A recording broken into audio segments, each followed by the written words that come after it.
একটু বাইরে ঘুরতে গেলে যখন নিজের মোবাইল দিয়ে নিজে একটু ভিডিও করে আশেপাশের মানুষজন এমনভাবে তাকিয়ে থাকে মনে হয় কি ওনাদের মোবাইল চুরি করে এনে আমি আমার ভিডিও করতেছি। ভাইরে ভাই, তোমরা তোমাদের মতো থাকো না, এরকমভাবে তাকানোর কি আছে বলো তো? আমার তো আর ক্যামেরাম্যান নেই যে আমাকে ভিডিও করে দিবে, আমার নিজের ভিডিও নিজেকে করতে হবে। যাই হোক, সে কথা বাদে দিলাম, এবার বলি আমার কথা। আমি তো শুধু মাঝে মাঝে মনে মনে আল্লাহ আল্লাহ করি যে রান্নাঘর থেকে যদি একটু ছুটি পাওয়া যায়। রান্না করতে আমার ভালো লাগে, কিন্তু প্রতিদিন রান্না করতে একেবারেই ভালো লাগে না। তো আজকে একটু ছুটি পেয়ে গেলাম। আমার বাচ্চা কাচ্চা দুজনকে তো অল্প একটু কিছু দিলে ওরা শান্ত হয়ে যায়।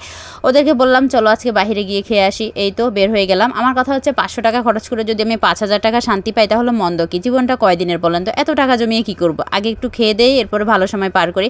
আর বাচ্চারা তো দেখতে দেখতে বড় হয়ে যাচ্ছে, এই দিনগুলো তো আর ফিরে আসবে না। তো ভাবলাম একটু এনজয় করি। বাচ্চা কাচ্চাগুলো যে আমার বড় হয়ে যাচ্ছে, ফেসবুক তো আর সেটা বুঝবে না। এই ফেসবুকের চক্করে পরে ওদেরকে তো সময় দিতে পারি না। আর আমি এত এত খাবার খাইছি যে আমার লিপস্টিক অর্ধেক চলে গেছে, এটা দেখে নিজেই হাসতেছি আর কি। রান্নাঘর থেকে যে আজকে আমি ছুটি পেয়েছি সেটার একটা কারণ বলি। ওদের বাবা কিন্তু বাসায় নেই, ভাগিনার জন্য পাত্রী দেখতে গেছে। তো সেই হিসেবে কিন্তু আমাদের সময়টা খুব ভালো কেটেছে।